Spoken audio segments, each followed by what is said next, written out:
Bismillahirrahmanirrahim. Assalamualaikum warahmatullahi wabarakatuh.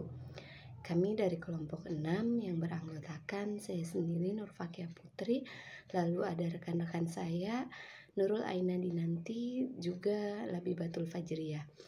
Kami di sini akan sedikit menjelaskan melalui video konseling individu.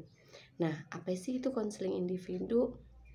Konseling individu itu merupakan layanan konseling yang diselenggarakan oleh seorang konselor terhadap seorang konseli dalam rangka pengentasan atau penyelesaian masalah pribadi pada konseli tersebut.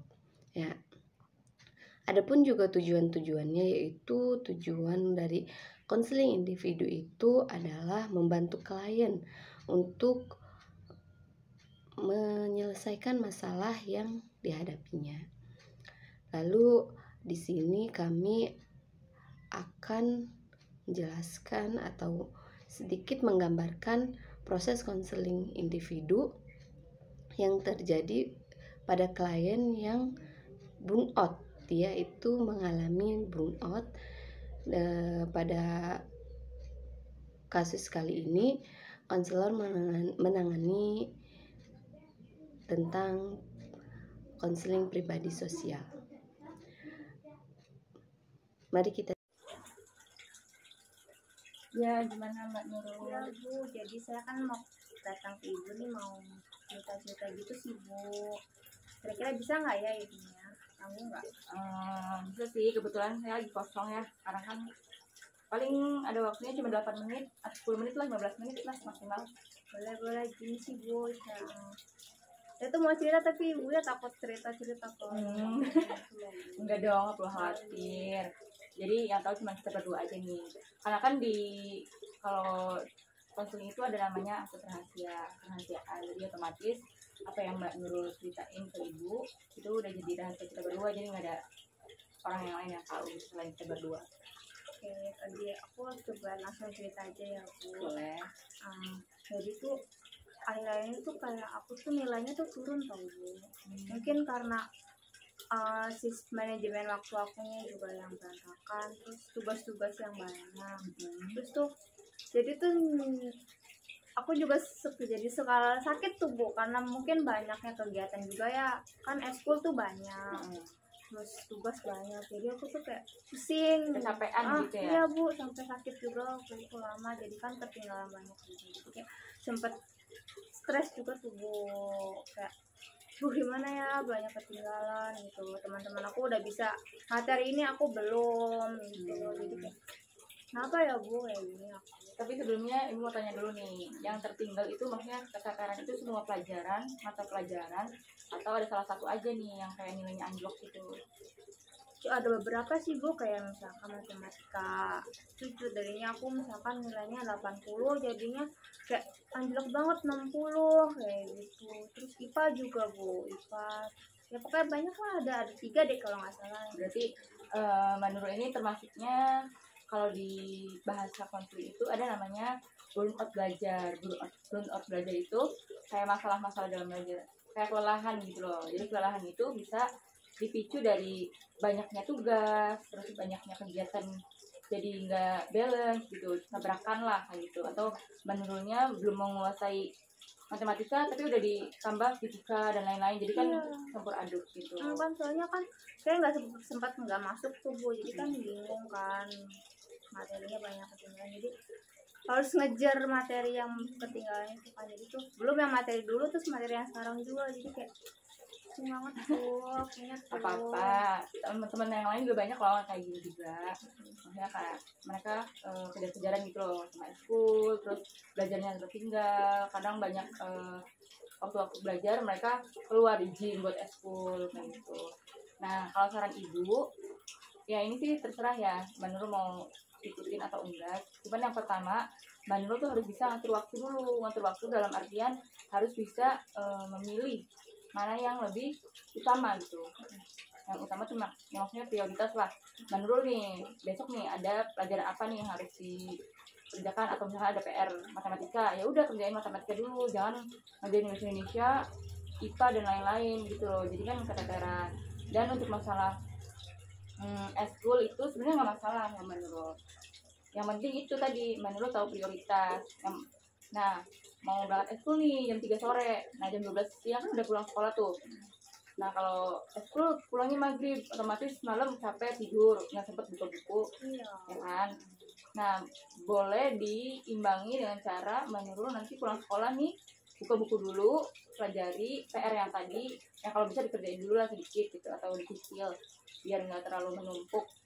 Nah terus kalau udah selesai kan otomatis menurut mau eskul mau main kan bebas gitu. Jadi yang utama itu tahu prioritas dulu gitu. Tapi kalau misalkan kayak apa ya Bu, kayak kan suka bentrok tuh kan, jadi bentrok tuh dalam artian apa nih maksudnya? ya eskul, kita kan eskul kadang di jam pelajaran itu kan. Oh betul. Kadang mau izin tapi kan ya gimana ya, Bu kan kemarin banyak ketinggalan. Iya, kadang ibu sendiri juga banyak cerita dari guru-guru mapel yang lain tuh pada mengeluh juga menurut, katanya aduh gimana sih ini pembina eskulnya lagi jam belajar kok udah dipanggil gitu. Nah sebenarnya kalau kayak gini ya nanti kita obrolin lagi lah sama pembina eskulnya. Kalau ini kan masalahnya di pembina eskul ya, eskulnya gitu, jadi bukan di siswanya atau bukan di gurunya atau bukan di jam pelajarannya, tapi di pembina eskulnya kenapa harus mengumpulkan anak-anak di jam pelajaran gitu. Nanti kita coba observasi lagi lah sama guru-guru yang lain. Iya sih Bu, tapi kan apa ya, emang boleh ya Bu kalau misalkan kita izin gitu di saat jam belajar, kan harusnya nggak boleh ya Bu ya, karena kita juga bingung mau protesnya gimana. Kalau ngatasin burnoutnya itu ada ininya nggak sih Bu, pilih-pilihannya nggak sih? Nah, untuk yang pertama dulu tuh, boleh atau enggak sih sebenarnya ada plus minusnya juga nih untuk masalah ekskul atau keluar di jam pelajaran. Kalau memang Mbak Nurulnya mau ada lomba atau tanding-tanding kayak gitu, ya sebenarnya boleh-boleh aja karena kan biar fokus dulu gitu. Nah sebenarnya kita udah ngobrol sama guru mata pelajaran juga, guru mata pelajarannya ada yang keberatan dan ada yang memperbolehkan gitu, nggak masalah. Jadi ya, tapi kalau nggak penting-penting banget ya disarankan sih jangan keluar dulu, ikut jam pelajaran dulu, jadi selesaikan dulu gitu. Tapi kalau emang iya itu kepentingan mendesak kayak mau tanding nih besok, jadi harus benar-benar latihan full, nah itu insya Allah guru-guru mata pelajaran juga memaklumi lah, boleh gitu, diizinkan.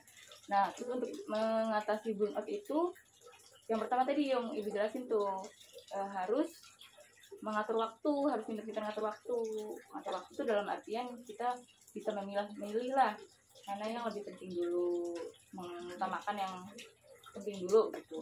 Jangan sampai kita ada PR terus diajak main nih, kita main dulu, itu kan kebanyakan anak-anak kayak gitu. Ya kan enak Bu, Iya, sekolah main. iya biar itu nggak Kan. stres ya.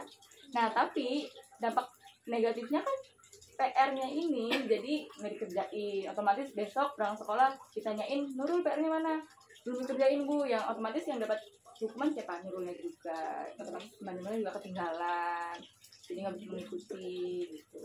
Jadi akunya harus pinter-pinter pilih waktu ya Bu. Iya benar. Harus kayak memprioritaskan mana nih yang duluan harus dikerjain. Tuh.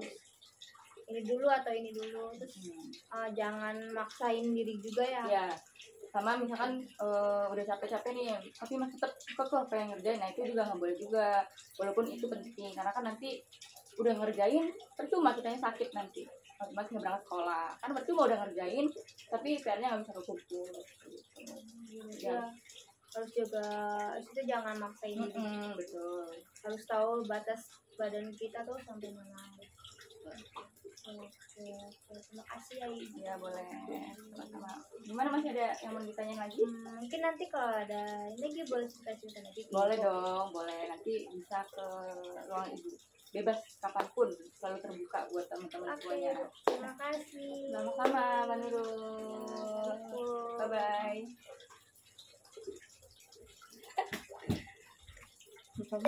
Ya, setelah menyimak video tadi, dapat kita simpulkan bahwa Video yang tadi itu merupakan salah satu contoh dari konseling individu.